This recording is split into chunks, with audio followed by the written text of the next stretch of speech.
Well, I have a lot of questions for these guys, and we're going to get to that in just a moment. And what I would like for you to do sitting here is to take this opportunity to think, what questions would you ask some of the leading experts in these fields of preparing for the future, of, if you're leading and managing people, employee engagement, if you're creating an organization that needs to develop the right habits and right perspectives of how they're learning and growing and getting switched on. Like, what would you ask? This is your one shot where you have some of the best people here to actually answer for you. But to really start the conversation and perhaps to give you all a little insight into the unique perspectives and specialties of each one of our friends here, I've asked them to start off with just 5 minutes each. Obviously, we've just heard from Graham. Zanele's going to speak for 5 minutes, and then I know Brad and Andy, you guys have chosen to do your 10 minutes together. So, please give a warm welcome for Zanele and Yapa to share with us some thoughts for 5 minutes. Thank you very much. Okay. Thank you very much, Gilan. Put your hand up for me if you appreciate an organization that develops you. Okay, lovely. I had a conversation with a colleague not too long ago who works with a global FMCG organization, and she was showing me this product that they've developed. It just comes with the brand new scent. Otherwise, it's just a part of products that they've had before. And she said, look, we've innovated. How many of you are under pressure to innovate? Let me see. Someone is putting pressure on you to innovate. Okay, awesome. But how many of you, and by show of hands, are actually finding yourselves in a position where you are doing what's always been done? Where you've looked at the strategies you're using, you've looked at how you approach your clients, and you can tell, this is the way we've always done things. The lights are on my face, but I can see your hands. Okay, lovely. Let me just tell you a quick story. I'm just going to go back a few years to the refrigeration industry in the West. Between roughly around the 1800s, the refrigeration industry or cooling industry kicked off. And it started off with individuals who were called ice harvesters. And they would live in cold cities, colder parts of the world, and they would harvest blocks of ice. And these blocks of ice, once it got cold enough, came from these ponds and these lakes that were frozen. They would cut these up and then transport them to individuals that needed this particular product. Fast forward about 30 to 50 years, we had the industry, or the parts of this industry, of ice factories. So ice factories would work with the ice trucks, and you would have the ice man, they called him the ice man. So now, instead of actually living in colder parts of the world, you could actually ice and freeze water in your own company or in your own factory, and then transport them. So no longer did we have the issues of living in colder parts of the world and waiting for lakes and ponds to freeze over. 30, 50 years down the line, we've got refrigerators in our homes. What's interesting to note about this particular story is that none of the organizations or people that were part of these three different parts of the industry skipped over to the next curve. None of the ice harvesters that were harvesting ice from lakes and ponds skipped over to own any of those ice companies or those ice factories. And then none of the owners of the ice factories were manufacturers of refrigerators. And here's the problem. Although most of our organizations are geared towards actually assisting us to learn, because they understand that organizations that learn are organizations that stay relevant, organizations that are adaptable, organizations that can innovate. But our biggest struggle when it comes to learning, and research has told this over and over again, is that we are struggling to unlearn. And this is where organizations, and not just organizations, but individuals, are struggling the most. We don't know how to unlearn, and we're not unlearning rapidly enough to learn in order to keep us relevant and to sustain as industries and as organizations. So by unlearning, I want you to just think about a cup. You're pouring water into a cup, and then what happens eventually as you keep pouring? It reaches capacity, right? And unless you are able to empty that cup, you will not have any more liquid fit into it. So that's precisely what unlearning is. It's all about shifting a perspective, and not just shifting a perspective, but challenging long-standing perspectives within organizations that no longer serve you, and not just no longer serve you, but also are detrimental to your organization. And I'm sure as I speak now, you can think of something that's been in practice in your organization, especially those of us that put our hands up and we said we're doing things the way that they've always been done. And maybe the way you've always been doing it is not as productive, or is not actually getting you where you want to be, and could hinder the innovation process for your business. Thank you very much. Thank you. And Zanele, I know that you work closely with Graham as well at Tomorrow Today. And I can see why, of course. Thanks for those great insights. And you may have questions.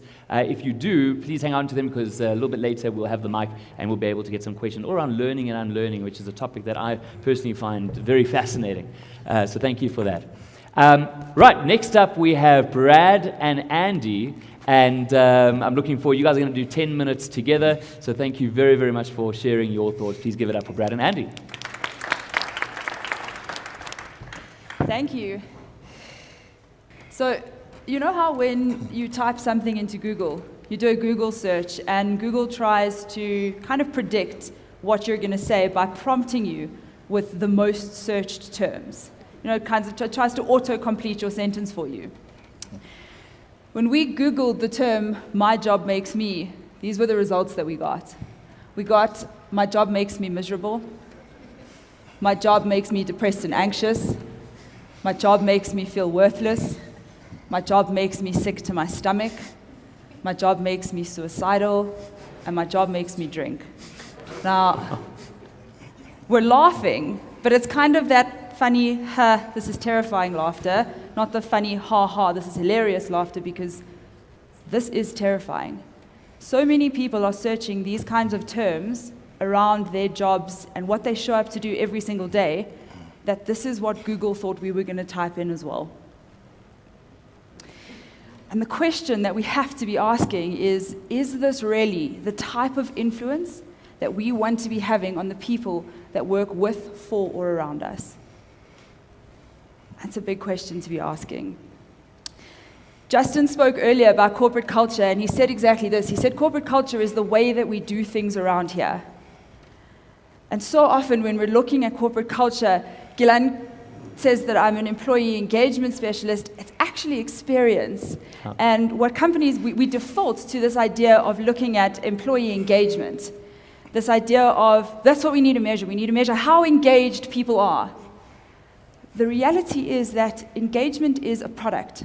It's an outcome. Engagement is the outcome of the experience that we're creating for people. Experience is how we gain heart space, head space with people. What is the experience that you're creating for them? And speaking of creating experience, Brad and I, as co-founders of Still Human, a relevance bureau, we wanted to understand the best companies around the world. What do they do to consistently create amazing experiences for their employees? And so we went on this massive research exercise. We wanted to understand these great companies, what are the top 5 things that they obsess over to get this right? And we started at 5, went up to 7, and eventually we landed at 12. And these are what we call the 12 essentials of a company behaving awesomely. And if you look at the model is built the way that it is quite intentionally, because each of these hexagons is constantly giving structure and tension to the ones around it. And you've got this situation where each of these is constantly, experience is, it's not linear and it's not one-dimensional, it's multi-dimensional. Experience is all of these things at the same time. And what holds it all together is this pink line of trust. This force field or container of trust that creates experience. And when that works, you've got trust happening, you've got a company behaving awesomely, and that's what we're aiming to create. And we went one step further in the research, and we've actually done what we call Englishifying, and given each of these a definition. So in the context of a company behaving awesomely, what does each of those mean? A company behaving awesomely, can we just slow down on the clicking there, please, guys? Thank you. So, a company behaving awesomely is an organization to which the best people want to come, do come, choose to stay at, and while they're working there, they shoot the lights out. This is the kind of company that we want to be creating. It's an organization that, and all of this creates exceptional business outputs, kick-ass innovation, and they're proud to say that they work there. If we're talking about influence and we're talking about impact, surely we have to be creating places where people are proud to show up every single day. We've bandied about this term, human resources. Graham was just talking to us about the fourth industrial revolution, the changes that are coming. If we're trying to create experiences, incredible experiences for employees that translate to incredible experiences for customers, we can't just sit with human resources. That can't be the thing anymore. We have to start looking at it as resourceful humans. This has to be the new way of looking at it. Intelligence, assistance, everything that's coming at us in the fourth industrial revolution, we have to start shifting the way that we think about all of these things. I've been talking about employee experience a fair amount, and it's quite a new term. It's a fairly new business discipline. Employee experience, what is it? It is the sum of everything in the work environment that creates how employees are made to feel and whether they are being switched on and grown or switched off and depleted. Employee experience is not one thing, it is a million little things. It is moments that matter, moments of impact, moments of influence. Why? Why does this matter? Why should we be paying attention to employee experience? And why, as people in sales in the world of influence, should this really be ringing some alarm bells? Well, 84% of companies know that they've said that it's important, it's critical to start focusing on employee experience. And we know that the top quartile of companies getting this the most right, they're finding themselves earning 25% higher profits with double the innovation and double the customer satisfaction. 9% only 9% of companies are saying that they're ready to address this. Yet 28% are saying that it is absolutely urgent. It doesn't work. I got handed the baton. It does nothing. So the question, Jeremy, is that we need to be asking is, are the people that you work with and the people you lead being switched on and grown, or they're being, Jeremy, please, or they're being switched off and depleted? Now, switched on and grown means they're being ignited, inspired, motivated, connected with. And grown means they're being invited to participate intellectually. You're accessing them for their brain power. Switched off and depleted means they're being shut down, disconnected, demotivated, uninspired, and not invited to think, not invited to contribute their intelligence. And this will switch people off. Now, the thing is that there are no neutral moments. The question you've got to be asking is, how frequently are you going in which direction? How frequently are you moving in the direction of switching them off and depleting them? And how frequently are you moving in the direction of switching them on and growing them? And then with what intensity? Ultimately, that is the experience that they are having, and that is how they're going to show up in terms of how they contribute to your organization. And that's ultimately where your business outputs lie. So the question that follows then is, are you having influence over them? Or, Jeremy, are you having influence with them? Over them is a product of force. It almost feels like I have to have this impact on you. I have to control you. Influence with is an exchange. Influence with is an exchange where we want to participate and give equally, backwards and forwards. Now, what you've got is you've essentially got a reciprocal relationship. You have a bucket of power. When you meet somebody for the first time, you have no reason not to trust them. When somebody comes into your organization, they have no reason not to believe they're going to get the best out of you as an organization. The experience, all of those touch points that they are having, creates a consistency, Jeremy? And if it's a positive consistency that they're having, what you achieve is trust. That trust will then give you, Jeremy, will then give you power. Now, the thing with this power is that with every broken intention, broken promise, non-delivery, what happens is the bucket starts to leak. You're losing that power. Now, think about this. If you've got a whole lot of people in your organization and you lose that power, and this is a, Jeremy, it's not a forceful power, it's an elegant power. It's an elegant power. It's a power of cooperation. And ultimately, what that gives you is influence with. That's where organizational culture is built. Jeremy? Now, if we go back to what Andy shared with you, those connections, that essentials model, when all of those are working at the highest level of experience contribution, when people are having an experience in each of those touch points, no. Please go back. This is an example of how machines really just don't do the job of a human being, although neither does the human being. So all of these experience touch points, when you have all of them performing at their highest level of experience, what you've got is people wanting to contribute, wanting to show up, and now the engagement with your external world, the engagement with your customer base happens at a very different level. This is ultimately where it's an inside-out job. It starts inside, and profitability is created externally because we're focusing here. And all of the conversations about customer centricity are spot on, but this is internal people centricity to create customer centricity. Now, I'm not going to focus too deeply on the model because we're obviously short of time, but these were two that I wanted to pick out as my favorites. We talk about people. Gilliam mentioned care as part of his model. This is care on steroids. And how it works is an organization needs to gas first about its people in order for its people to gas back. And when you have care, what you create is energy. And when you have that energy inside your organization, people outside your organization experience that energy. And then, Jeremy? Recognition. We talk a lot about the behaviors you want to celebrate. We also talk a lot about the behaviors you won't tolerate. And it's important to get the balance of those two right. I'm going to just share one thing with you, and it's critical to iron out and eradicate intolerable behaviors because they will break the external experience and they will eat away at your impact, your influence, and your profitability. But even more important is to celebrate the behaviors you want because people do more of what they see being acknowledged. People can't do more of what they don't know is right. So recognition is a massive, massive contributor to ultimately the influence you're able to have.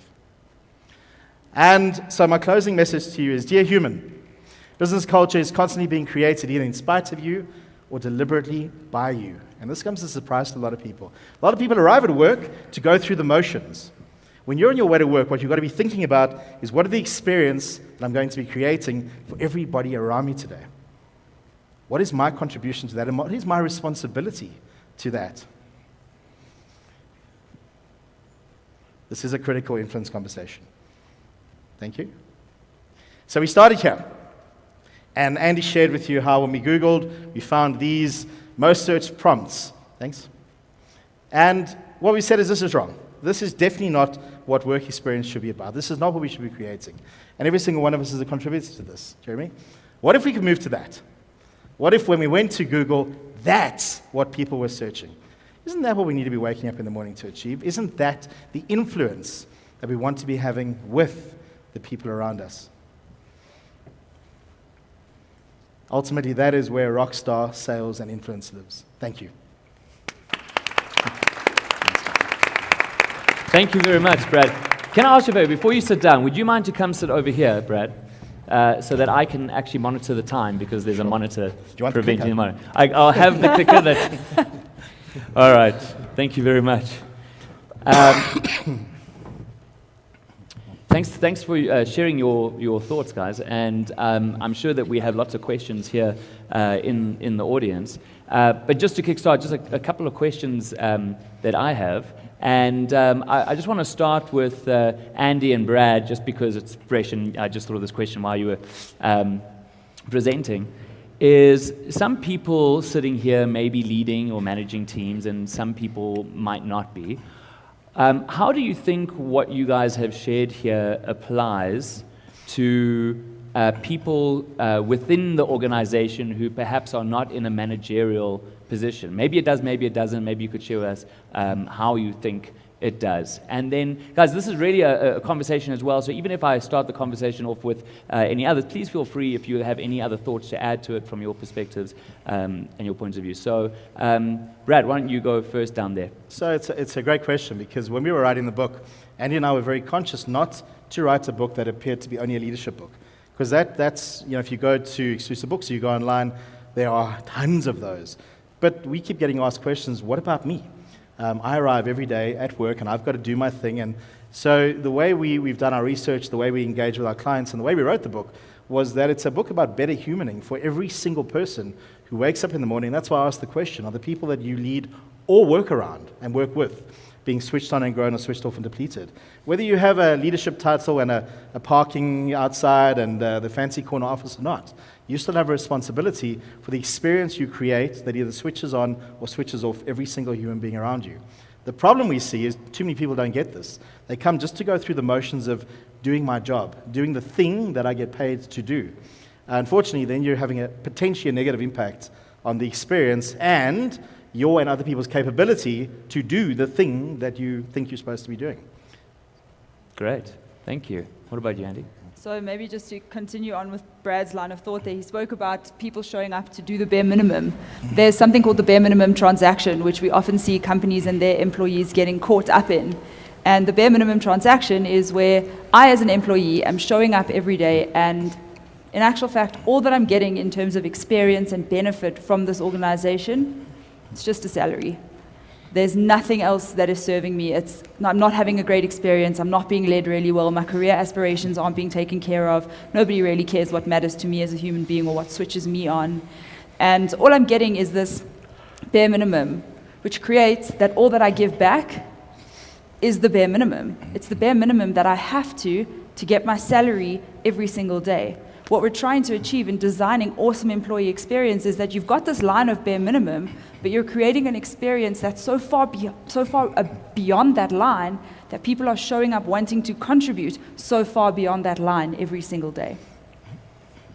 Excellent. And what I love about what you guys are talking about, and Brad, you mentioned as well, is that it really is an influence conversation, because that employee experience, the way that they're influenced or the way that you're influenced from your organization, that influence passes through you and affects your influence with your customers, with your clients, and so on. Graham, do you have anything that you would want to add to that? Yeah, I think with the work that Zanele and I and our team do, for me, this whole concept of bringing the humanity, the still human, but is absolutely essential, because it's tough to imagine a machine doing this for you. You know, it's tough to imagine a machine bringing some of that empathy and that emotion, or the machine, what was it, gas? Gas. Machines use gas, they don't give gas. Yeah, they don't give gas. And we don't give a gas about our machines. And so for me, I think that's a wonderful element. And you know, I mean, people might be shocked that this even feels planned, you know, that you put these two together, because this is the message. The message is that when the robots come, we must work with them in order to deliver this fourth industrial revolution experience, but we must bring our humanity to that. Yeah. And it's when we have all of these hundreds, thousands of human experiences together, with the intelligence assistance of the machines around them, that I think we're setting ourselves up for success. Zanele, you've spoken a lot about learning and unlearning, and when I say spoken a lot, I mean for 5 minutes, which is why I want to pick your brain a little bit more about it, because it really seems like for anything that anyone here on stage is saying, there has to be an element of out with the old, in with the new, just completely retransforming how we think. So can you give us perhaps an example, or what would someone do if they buy into this and say, well, this is an interesting concept of unlearning. What do I do now? What would that process look like, or any advice that you can give us? Sure. So let me just start off by saying, just echoing what everyone's been talking about, is that in sales, I think everyone here is so well positioned, especially on the human aspect, because you have direct contact with your client, the person who has an opportunity to interact with your product and your services. You're able to interact with that person directly. And that comes as a really big advantage. And I always think back to the example of Guy Kawasaki, who's an innovation facilitator who's worked extensively with Apple. So I mentioned them, Graham. Tick. So he often tells the story of how Macintosh initially was meant to capitalize off of spreadsheet data processing and their word processing, and that was seen as being the main thing that was going to land Apple as a superior brand.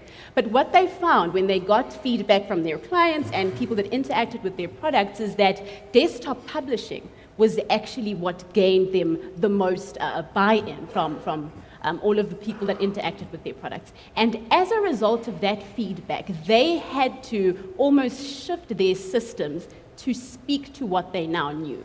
And that's really what unlearning is about. It's about taking, it's a continuous process of development. And it's about taking the continuous feedback that you receive through interaction with clients, interaction with even your product, and remodeling it in order to suit the context. I always say that our world changes faster than we can say the word change.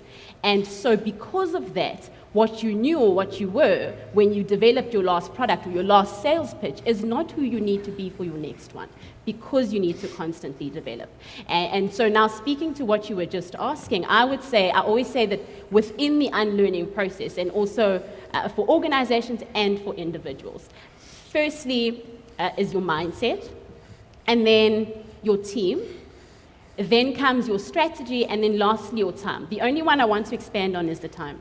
And then maybe if questions come up later on, we can speak to the others. But the reason why I wanted to stress the time is because a lot of the time, we come up with all of these lovely strategies and all of these new innovations. However, we fail to understand that the process of unlearning and developing as an organization, learning, unlearning, relearning, is a timeless process. We need to give ourselves opportunities to change. Change is something that's gradual.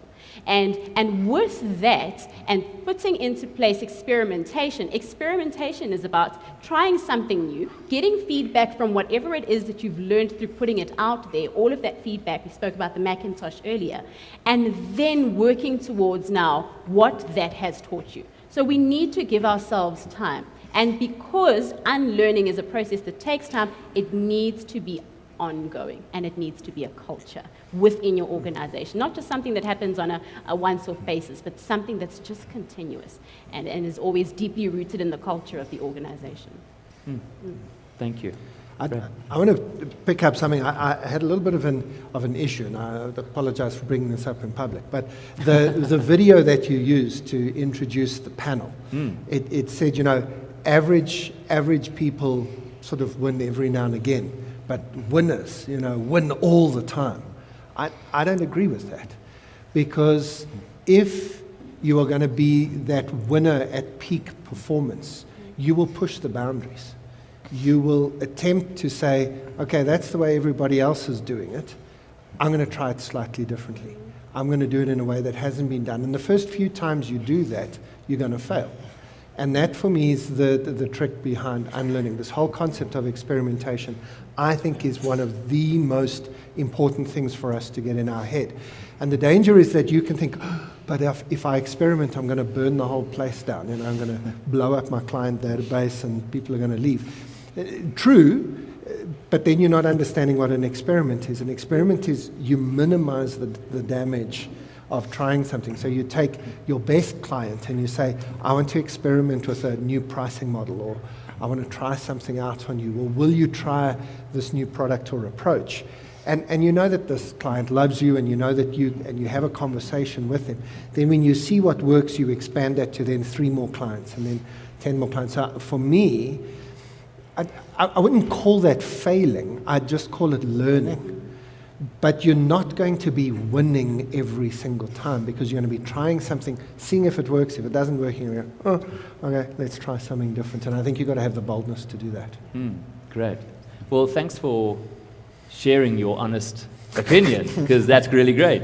I do tend to agree with you that we got to be careful about how we position that. I think the message I got from the video is that often people don't win every time, because when they do win, they then just sit on that victory, and things change so quickly, and then they land up not winning again and again and again because they become complacent and they're not always out there. I thought it was fantastic to say that the winners you'll find them the next morning Yes. back in the gym. Yeah. You know, Yeah. they're not saying, that was a great win. You're saying, how do I make it even better next time? Yeah. So absolutely. That's And to the speak right to what message. you're saying, which is also valid, is the whole idea of experimentation. Yes. And so if I just go down that rabbit hole with you guys, in order to experiment and to try new things, I mean, we have people here in the audience who perhaps today have started to think, wow, maybe there's new ways to do things. You know, we've had certain training as well, ideas that I've given on new things perhaps that hadn't been tried before.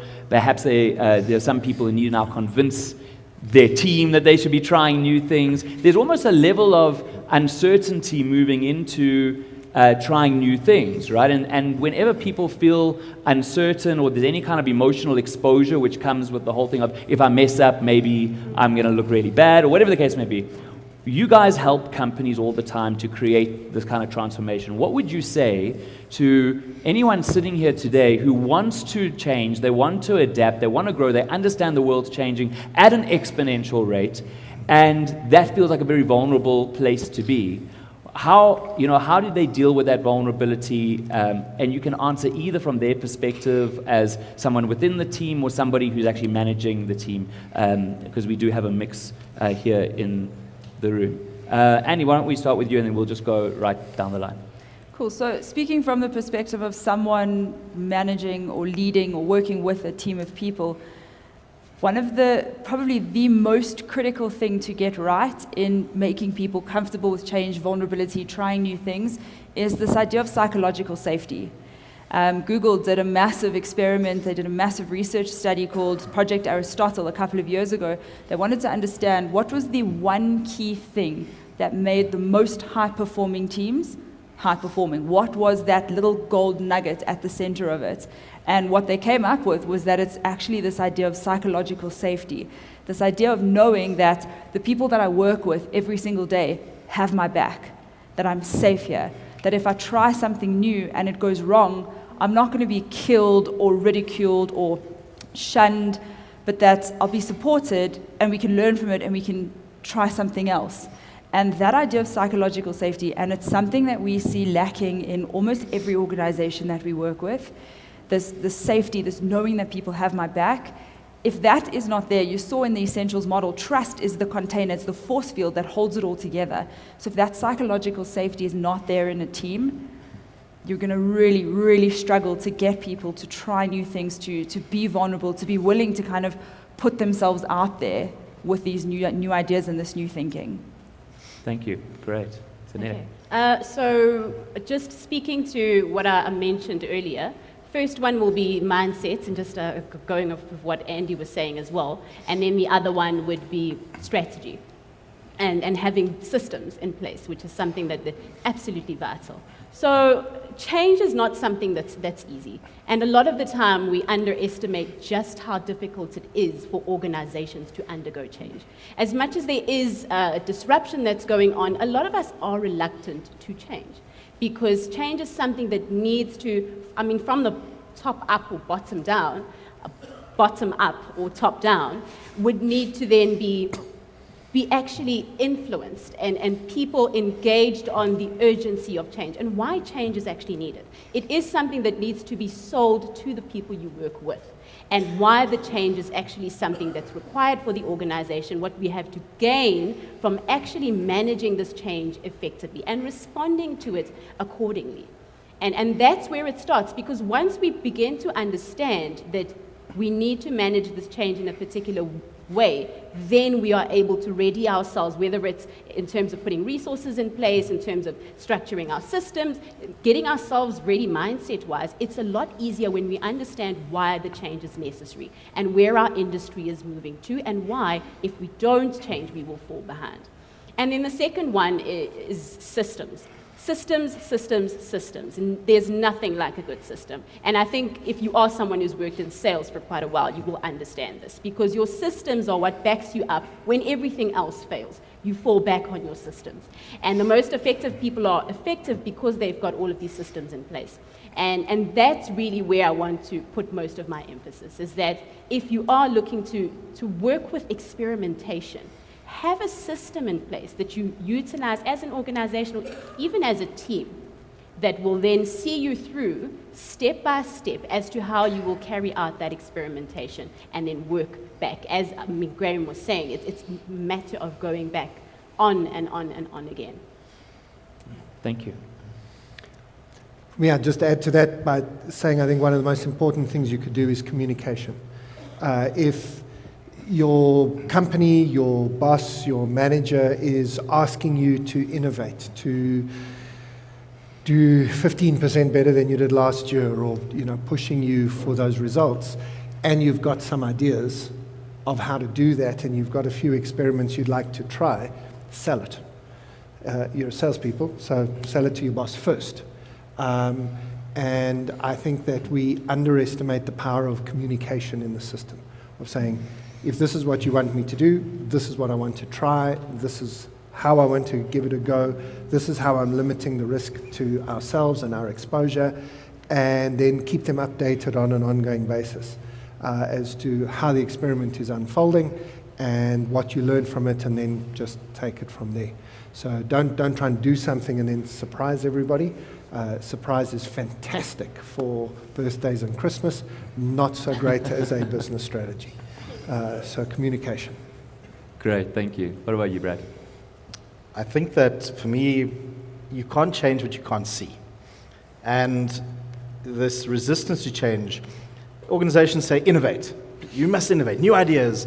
And everyone stands there going, what the hell are you talking about?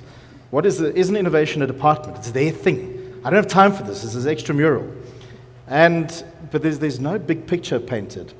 And the only way you can get anybody to come on board to anything, only way you can inspire and influence, is if people can see what's going on, if they can see what it is we're playing into. So I think storytelling has become a critical requirement of business, for people to be not working inside a task box, to be part of something that they can actually understand and emotionally connect to. When you've got an emotional connection to something, you're already in the influence, not forcefully, but in a participation. And then when I said we can't change, we can't see, so that's the first seeing part. But the unlearn, learn new things construct is very tricky, because our brains don't want to do that. Our brains got us to this point of surviving, potentially thriving, by having certain programs.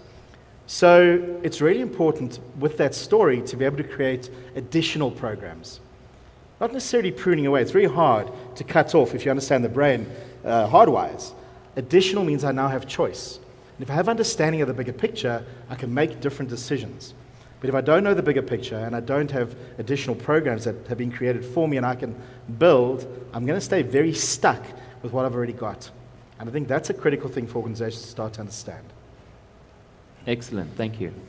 All right, so I've got a few questions on my own, but I can go down a zillion different rabbit holes here because I've just absolutely tuned in. Does anyone here, if we just break to the group, does anyone here have any questions around the? Yes. So Lucas will come over with a microphone. Thanks a lot. Thanks, guys. Thanks, Gilan. That's really interesting. Besides having quite a high-profile daytime job, I run a few ventures, and what you guys were saying, I see that so much in real life. You know, if first of all, I don't. I think the what did you say? The minimum exchange. That's actually really optimistic. I read a research from McKinsey that says that unhappy employees will either consciously or unconsciously, but actively sabotage your business. So they hope to see that project fail. They hope to see that manager fail, so that they can say, "I told you so." And it's like really, really dangerous. And I really appreciated that in that little beehive scheme, you put purpose in the middle, and purpose is so important. And I think many companies they confuse purpose with goals. So 15% increase in sales, that's not a purpose. That's a goal. Purpose is the why of the company, and if you don't know the why of your company, then you really got to start figuring out why does your company. And purpose is in the end something that you do for the customer.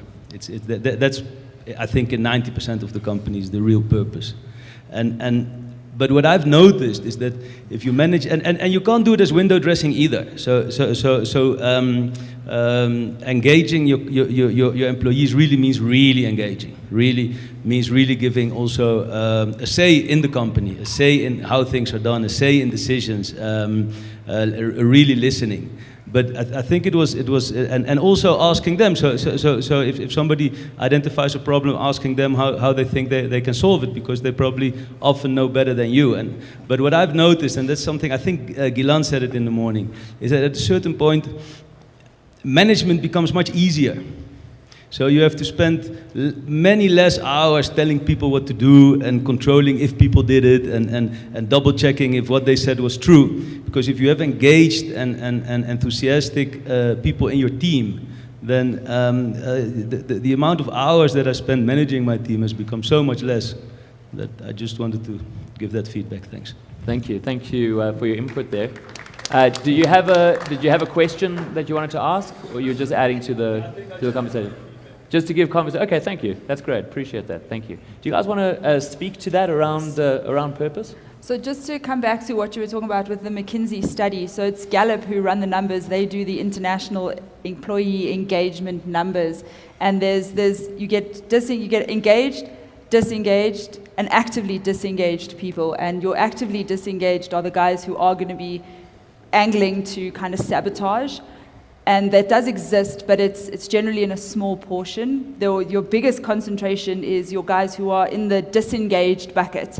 And they can be converted to engaged by creating a great experience, but if nothing happens there, that's when your kind of disengaged guys very often become actively disengaged, and they kind of become the saboteurs in the organization. And that's something to be aware of. But there is very much a distinction between disengaged employees and actively disengaged employees. Disengaged is where you'll get the bare minimum transaction happening. Actively disengaged is where you've got sabotage kind of angling for the project to fail, so you can say, I told you so. Great. Did you want to add anything to that, Brad? I think there was a very valid point around motivated and inspired employees. If you're a leader, we often see leaders complaining that they're just getting too sucked into the work, hands-on. Often that's their own fault. They don't want to let go. But it's quite amazing how liberating it is when you do get it right to get people switched on and growing, how much freedom you have to do what you should be doing, which is obsessing about getting those things in the essentials model correct. Because that compounds on itself. It builds on itself. That continuous obsession around experience is what sets you free as a leader, as cliched as that might sound. But the thing that creates that is the connection to purpose. When people understand what it is that makes us matter, it's much more easier to be enthusiastic, to be positively influenced. And then the rest unfolds from there. Because if the purpose is lacking, it's very hard to energize. And stick and carrot leadership, well, eventually the stick gets too sore, and eventually you run out of carrots. Purpose is the thing that solves that problem. Cool. Okay, great. I'm going to go to another question in the audience in a moment, but I had a question, Graham, for you, because we have been speaking a lot about experimentation, a lot about innovation and disruption. I know that there's also a difference between those. Maybe you could touch on. Having spoken to a lot of people myself who are in sales, a lot of them kind of see these really big AI giants coming in, and they feel like the barrier to entry, like they're just going to get wiped out, like when these things come in. They feel like they may not be relevant anymore. And how would you address that fear if somebody had it? I think what I said in my presentation is probably the thing you should take away, that we shouldn't be looking at AI but at IA. That all of these technologies are there to help us to become more intelligent. And what's going to happen in the AI space and in all these technology spaces is that the very biggest players are not trying to take over your job and your work. They're trying to sell you the systems. They're trying to build platforms that you will build on. So think of Amazon. So Amazon started as a store, and they wanted to sell people stuff. Then they realized, no, actually, we can make a lot more money if we just let anybody sell anything to anybody. And so these retailers, every time I read in the newspaper that a retailer went out of business because of Amazon, I'm thinking, why? How could you go out of business because of Amazon? You can sell your stuff on Amazon. So, it's like the Uber guys here in South Africa, the taxi guys, all protest against Uber. And when I did some work with the Taxi Association, I pointed out to them, 95% of South Africans who use Uber never used a taxi before. Do any of you who use Uber ever use a metered taxi in South Africa before? So Uber has created a market. Stop thinking they're eating your market and start getting into the market they're creating. And so it's this mindset shift of saying, we're not going to be replaced by these machines. We need to look for the opportunity. When those technologies come in, look for the bits you can buy. AI as a service, data analytics as a service. Use those tools. Most of them are cheap. Some of them are free. And build, so, what data analytics are you putting in place? What online customer management system do you have in place? Your business might have something in place, but you can also add stuff on top of that as well. So for me, at least in the near future, it needs to be us imagining how we can use the tools that are becoming available to us. 15, 20 years from now, when the robots are our overlords, there'll be a different answer to the question. But for now, that's the answer. Great, thank you. All right, we only have a few minutes left, and I'm wondering if there's anyone else in the audience. We've got a question right at the back there. Yes. Thanks. A question for Andy and Brad. Just before I ask the question, and something interesting I read in one of Gallup's books. I'm a Gallup Strengths coach, so I'm familiar with their work on employee engagement. The best definition I've heard of an engaged employee is someone who wakes up in the morning and looks forward to going to work. So I work with some small companies where the team of 20 or 30 staff, including their sales team, report to the owner of the business. And sometimes that owner is perhaps not the best leader in terms of creating the kind of employees that you were talking about. Not a very good leader, more a boss style. And I can see how it affects some of the staff, the employees, and it's difficult for them to be engaged when the boss or the leader is not really focused on making them feel valued and appreciated. From your perspective, is there anything that one can suggest to them that they can do to, even if it's more subtly, to influence that and to create a change for the better? So your point's a very valid one. We've done a lot of work over the years with early stage startups and then scale-ups. Very often the founder, the ideator, is not the best leader for that business as it starts to become a people environment. The problem is that they hang on.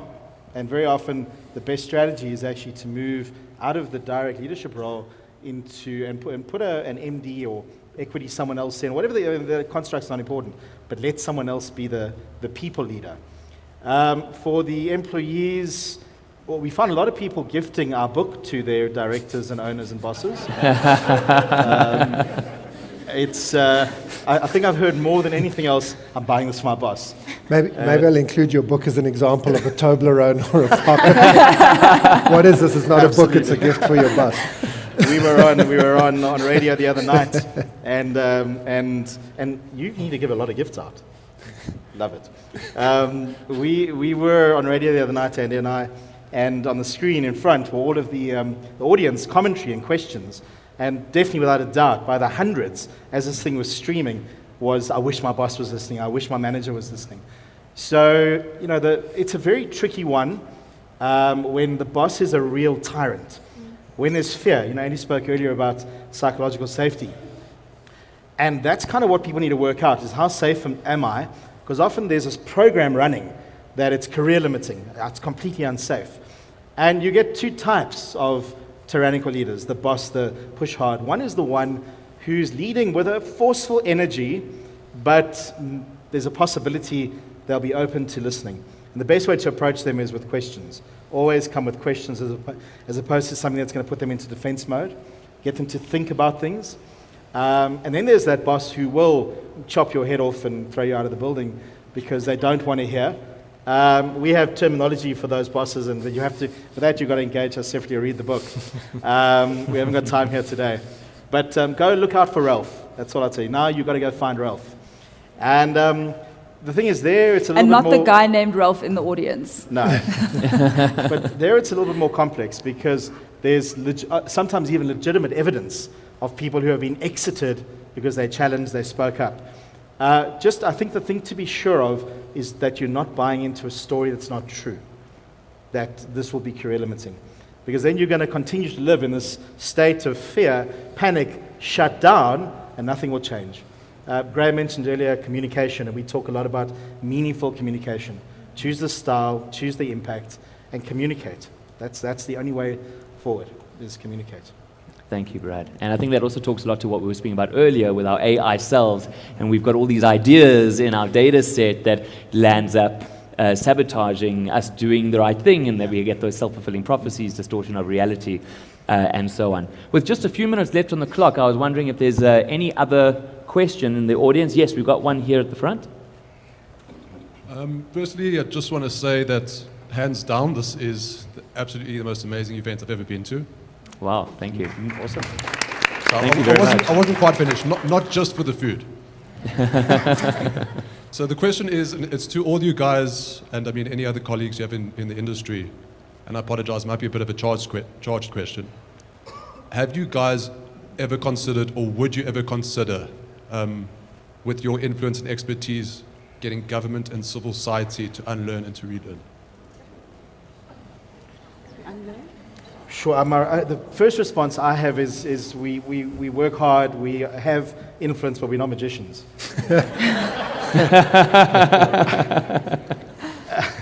We have actually done some government work, various projects here and there. So, it's where specifically are you looking for that influence impact to be achieved? That I'd be looking for narrowing it down. So as you guys are talking, it just make me thinking more and more, because it really is about, you talk about kind of organizations and everyone holistically pitching in, not just they're not just there for themselves. Yeah. No, we do work with government. Often more when we're asked, rather than pursuing them necessarily as a client and kind of chasing them as a client. For me, the real space where government needs to work better, where I enjoy working, is down at the delivery level. We tend to see the government policy stuff playing out. And although we're seeing it with the DA this week, with a high-profile sort of movements of people, but actually it's on the ground in municipalities, in some of the seaters, in government institutions, where you really need that on-the-ground change. I enjoy working in that space. And interestingly enough, there's a lot of those spaces in South Africa that have got some fantastic individuals in them. Sort of really trying to make a big difference. And that's why I'm still hugely passionate and deeply excited about South Africa, because I think, although some of the systems are creaking, nothing's broken. It's bruised, but not broken. And I think we can pick it up and move it forward. So it's a nice reminder. Great. Thanks, guys. All right, we've got time for one more question and a quick answer. Is there anyone else? Can I? Going. There. Here we go. Can we get the microphone here, Lucas? Thank you. You really think you're going to get a quick answer out of this panel? Well, that was my subliminal influence.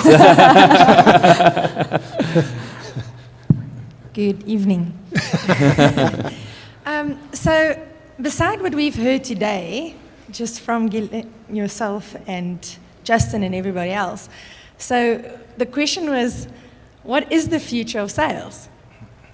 And that's maybe just as a salesperson, what do you predict it to be? And I mean, it's a broad question, it really is, I know. And I know industry specific, I guess it's also different, but what are we looking at? What is the future of sales?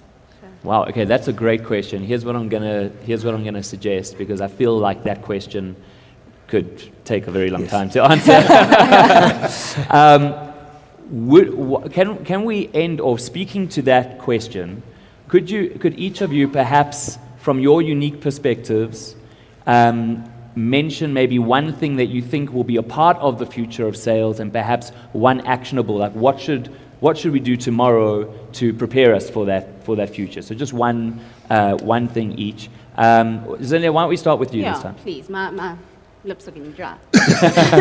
Sure, and I absolutely love that question. What is the future of sales? And not too long ago, I gave a discussion about how even speaking is not sustainable. And I want to say the same for sales. It's not sustainable either, because nothing is sustainable. And to answer that, and we always say at Tomorrow Today that we don't have crystal balls to wave a wand around and say this is what's going to happen in the future. But what we do say and what we do encourage is that you develop a culture of continuous development. And I want to speak to especially your systems. Now, I've been saying this, but if you look at client relationship management systems in the past, they viewed their clients as people that were just participators in the system that we just had to talk to and at. But nowadays, your systems around your clients and your customers are systems that acknowledge that your client is a co-creator in the process. And I wanted to add that in the government issue. And if we do work with the government, if ever, is that the systems are where the innovation must happen. And innovation in the future is going to look primarily at our systems and just changing the way we do things rather than shiny new toys like Graham always says. It's more about how we do it and how we use those shiny new toys to completely reimagine how we do things, looking at how clients have completely changed and what they need from us at the time. So I think just continuously learning, unlearning, and relearning right at the core of the organization, so that it's not just something we do once in a while when a client says, I need this, but it's something that we're always prepared to do. And we do at the drop of a hat and continuously. So Zanele, what is one thing that we can do tomorrow to begin the process that you've described? Experimentation. Experimentation. Absolutely. Thank you very much. Okay, cool. Graham? For me, our clients don't need us to give them information, send them more brochures. They can do all their research. People do business with people they trust and people they like. And your influence with people will come from proving your trustworthiness and being nice, being likable. And that, I think, is about being human and connecting with them. What you can do tomorrow to get that is look at your sales process, look at what you're selling, who you're selling to, how you're selling to them, and saying, my value is not in getting the information. My value is getting trusted. What does trust mean? Ask yourself that question. What does trust mean? What does it look like? And then give yourself permission to reimagine how you might engage that trust and likability with your clients. Excellent. Thank you. Andy, why don't we go with you? And I know that this, you're not necessarily a futurist, but from your perspective, do you have any thoughts about that question? Yeah, I think exactly to what Graham was saying, I think the future of sales is sales and sales plus. It's relationship building, value add, and I think in addition to the other two things that you can go and do tomorrow, the first thing is I would advise you go and take a long, hard look at currently the way you show up and what you do. Are you selling the drill or are you selling the hole? And which is the angle that you're coming at it from, and where can you create more impact? Which one's going to serve you better? Wonderful. And earlier on we spoke about hyper-personalization, and I think that also it needs to be a whole that specifically fits their needs that they want. Can I just sneak in there? The question I got you to think about earlier is super important to help you here.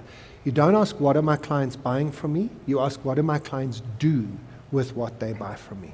And that question will open up a lot for you. I love that. Thank you. Brad? For me, the future of sales is about relevance.